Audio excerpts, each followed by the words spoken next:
Assalamualaikum warahmatullahi wabarakatuh. Alhamdulillahi rabbil alamin. Wassalatu wassalamu ala asrafil anbiya'i wal mursalin. Nabiyyina Muhammadin wa ala alihi wa ashabihi ajma'in. Amma ba'du. Ikhwani wa akhwati yang kami hormati, rahimani wa rahimakumullah.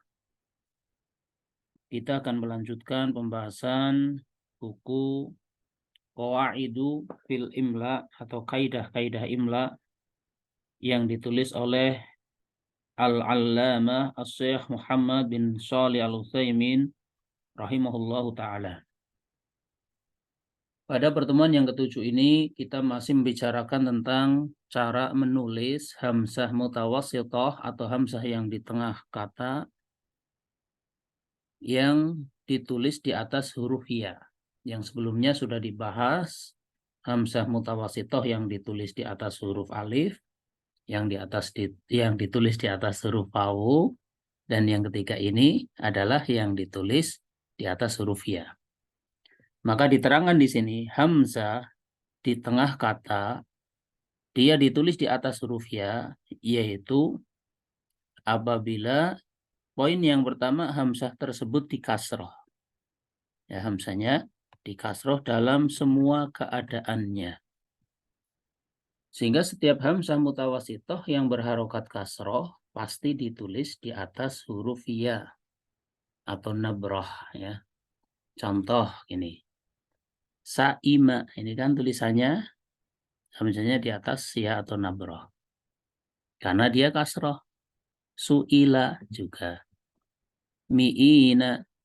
Ya, mi'in merupakan ya, surat-surat dalam Al-Quran yang jumlah ayatnya 100 atau sekitar 100 diistilahkan dengan al-mi'un ketika jar atau nasab jadi mi'in gitu.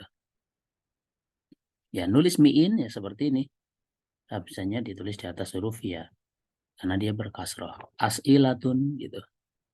Masailu ini apa tulisannya hilang ya, maksudnya masailu ya, tulisannya seperti ini masailu.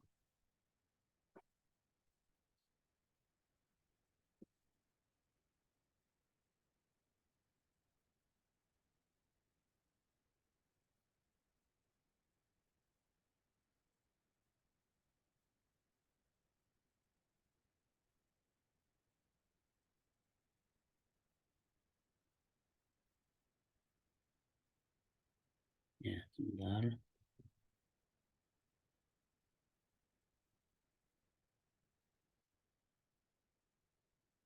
Yang masa ya, seperti ini masailu gitu ya. Jadi hamzahnya ditulis di atas huruf ya. Ini tulisannya apa namanya ke hapus gitu ya, masailu. Kemudian musiina. Ini semua kenapa hamzahnya pada huruf ya? Karena berharokat kasroh. Jadi gampang ya. Kalau ada hamzah kok harokatnya kasroh, dia hamzah yang di tengah kata ya ditulis di atas huruf ya. Kemudian yang kedua, hamzahnya itu di fathah atau mungkin di dhammah atau di sukun. Hamzahnya berharokat fathah atau dhammah atau sukun dan dia terletak sesudah kasroh atau sesudah ya yang disukun, maka hamzahnya juga ditulis di atas huruf ya. Contoh mi'atun, ini kan hamzahnya fathah terletak setelah kasroh. Fi'una hamzahnya dhammah terletak setelah kasroh. Bi'run hamzahnya sukun ya. Hamzahnya sukun terletak setelah kasroh. Musi'ani hamzahnya fathah terletak setelah ya yang disukun. Musi'una hamzahnya dhammah terletak setelah ya yang disukun. Itu maka yang ini juga ditulis di atas huruf ya dengan catatan hamzahnya tidak bersukun sesudah huruf ya. Karena hamzah yang bersukun tidak akan terletak sesudah huruf ya yang disukun. Gitu. Ya, jadi ini ya cuma 2 poin ini gampang sekali ya. Tinggal dihafalkan 2 poin ini. Kapan hamzah ditulis pada huruf ya ketika dia berupa hamzah mutawassithah. Ya. Di sini kita berikan latihan ya secara langsung, yaitu tulislah ya, tulislah kalimat berikut ini. Ya, tulislah kalimat berikut ini. Jadi latihannya kita lampirkan di sini ya, di apa namanya, di video materinya ya. Silakan didengarkan dengan sebaik-baiknya, tulis sesuai dengan kaidah imla yang ada. Yang pertama, bi'sal khuluqul kadhibu. Bi, ya bi, bukan bi, bukan pik, bukan piok, tapi bi, pakai hamzah ya. Bi'sal khuluqul kadhibu. Nomor 2, nahnu bari'una minal musyrikina. Nahnu bari'una minal musyrikina. Nomor 3, ra'aitu ra'isal jumhuriyati. Ra'aitu ra'isal jumhuriyati. Nomor 4, at-ta'iratu akbaru minas sayyarati. At-ta'iratu akbaru minas sayyarati. Yang nomor 5 terakhir, jitu. Ya, bukan ji', bukan cik, bukan jiq, tapi hamzah. Jitu. Nah, ulang ya, nomor 5. Jitu minal yabani. Ya, jadi ada 5 ya. Yang nomor 1, bi'sal khuluqul kadhibu, seburuk-buruk perangai adalah dusta. Nomor 2, nahnu bari'una minal musyrikina, kami berlepas diri dari orang-orang musyrik. Nomor 3, ra'aitu ra'isal jumhuriyati, saya melihat pimpinan negara atau Pak Presiden ya, Ra'isal Jumhuriyah. Kemudian nomor 4, at-ta'iratu akbaru minas sayyarati, pesawat lebih besar daripada mobil. Dan yang terakhir nomor 5, jitu minal yabani, saya datang dari Jepang. Yaitulah 5 latihan, tulis dengan sebaik-baiknya, tulis pakai tulisan tangan ya. Ya, untuk latihan menulis, tulis pakai tulisan tangan, kirim ke Ana, langsung ke Ana, nggak masalah ya. Ke nomor Ana 081578681501. Ya, 081578681501. Ya, silakan dikumpulkan ke Ana, dikirimkan jawabannya, nanti kita berikan koreksiannya dan juga penilaian insya Allah. Kemudian yang berikutnya setelah membahas kaidah imla, seperti biasa kita lampirkan kaidah khot. Ya, kaidah khot secara dasar.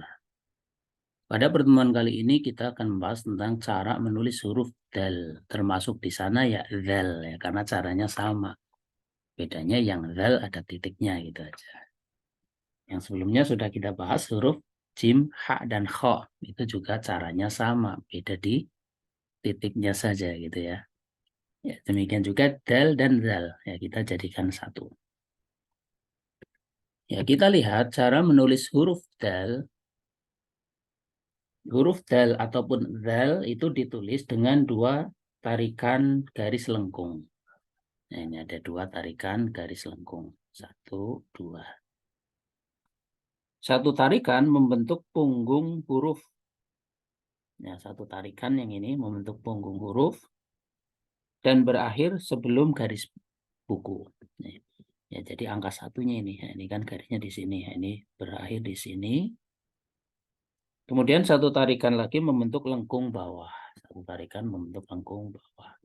Nah, jadinya inilah huruf dal. 1, 2. Jadi 2 gerakan atau 2 tarikan. 1, 2. Gitu. pertemuan dua garis itu membentuk sudut tajam. Ini di sini nih, di sininya ini sudutnya tajam. Sudut sedikit diangkat dari garis buku ya. Artinya pas sudutnya ini diangkat dari garis buku. Ya. Kemudian seluruh badan huruf baik dal maupun dal berada di atas garis buku. Ya, jadi bukan setengahnya di atas, setengahnya di bawah, enggak. Tapi semuanya di atas garis buku ya. Sebagaimana ini garis, ini kan di atasnya ini. Ini garis, ini di atasnya. Ya. Dan kesalahan dari penulisan huruf dal di antaranya ya. Kedua tarikan garis tidak melengkung ya. Jadi sudut seperti apa ya? Seperti ya langsung sudut apa lurus gitu ya, tidak melengkung. Ini termasuk bentuk kesalahan ya. Kemudian pertemuan kedua garis tidak membentuk sudut tajam. Ya, pertemuannya ini dua garis ini tidak bentuk sudut tajam tapi lentur atau ya tidak tajam. Maka yang tepat adalah sudutnya tajam. Itulah gambaran cara menulis huruf dal dan zal. Di sini sudah diberikan latihan, tinggal melengkapi saja ini ya, titik-titiknya dilengkapi gitu.